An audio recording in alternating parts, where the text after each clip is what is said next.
Thank you for joining the Office of Justice Programs as we observe Second Chance Month. This month and every April, we take time to recognize the transformational impact of the Second Chance Act in helping people successfully return home and productively engage in communities after incarceration.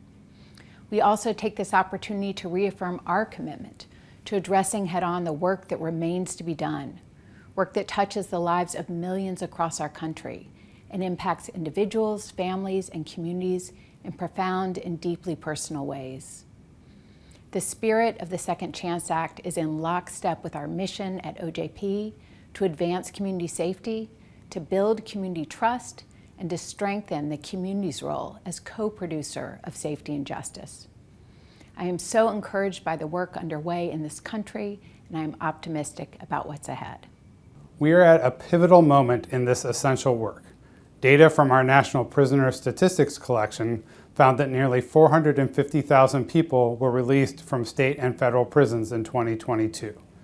They all need support as they leave prison and rejoin their communities.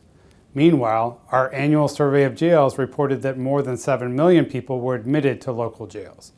The vast majority returned to their communities within months, weeks, or even days of their admission, so opportunities for intervention come and go quickly. When it comes to supporting successful reentry, we need to ensure that the programs and policies developed and implemented will yield their intended public safety impacts. Fortunately, the National Institute of Justice has supported a strong body of research evidence on what works best in ensuring people returning to their communities lead pro-social and law-abiding lives. Studies show that successful reentry requires that services be both tailored to individual needs and holistic in nature. This will ensure that all of the ingredients for reentry success are addressed, from drug treatment and housing to education and employment.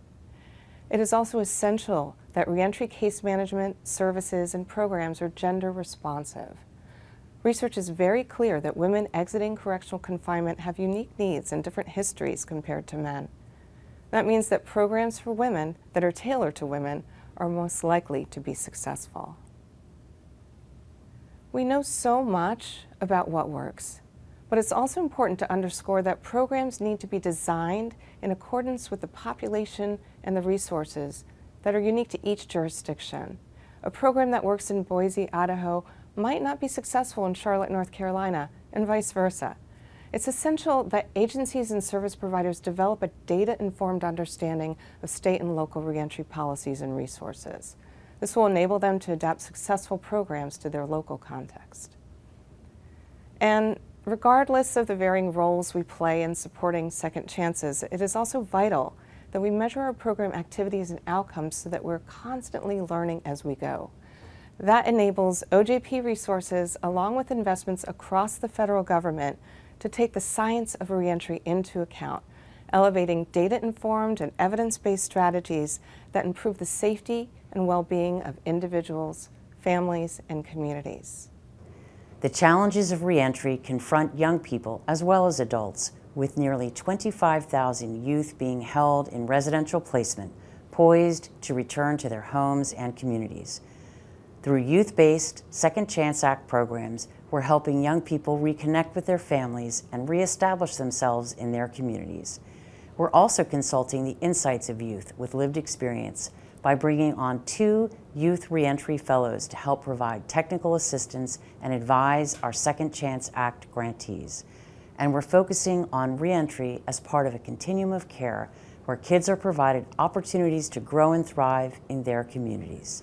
Young people are better positioned to succeed when they're able to avoid contact with the justice system, and effective reentry is a big step toward limiting those interactions. Adults who come into contact with the system are getting help too. Last year, we awarded more than $70 million to support reentry programs under the Second Chance Act. Since this landmark piece of legislation was enacted 16 years ago, grants have provided substance use treatment, job placement, vocational training, and other services to more than 386,000 people.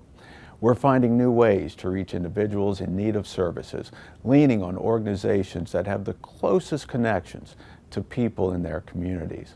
We're supporting a Second Chance community-based reentry incubator initiative that provides funding to community-based organizations that have not accessed federal dollars and are uniquely positioned to serve people returning home from incarceration. We're also engaging those with lived experience to shape our approach to this work. Our Second Chance Fellows program brings in talented professionals with firsthand experience to support OJP's program development and policy efforts. Their unique insights and expertise are critical to building strong and sustainable reentry infrastructures across the nation. Reentry is taking center stage in work across the federal government and in communities throughout the country. This academic year, we saw the broad opening of the federal Pell Grant program for the first time in nearly 30 years.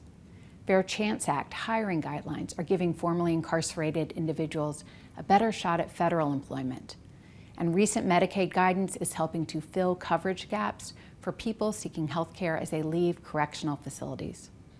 The progress that we've made is compelling evidence that change is possible, and collectively, we will continue to expand opportunities and improve outcomes for justice-involved individuals, their families, and communities. I am grateful to all of you who are working to help countless Americans make the most of their second chance. Together, we are transforming our justice system and our country for the better.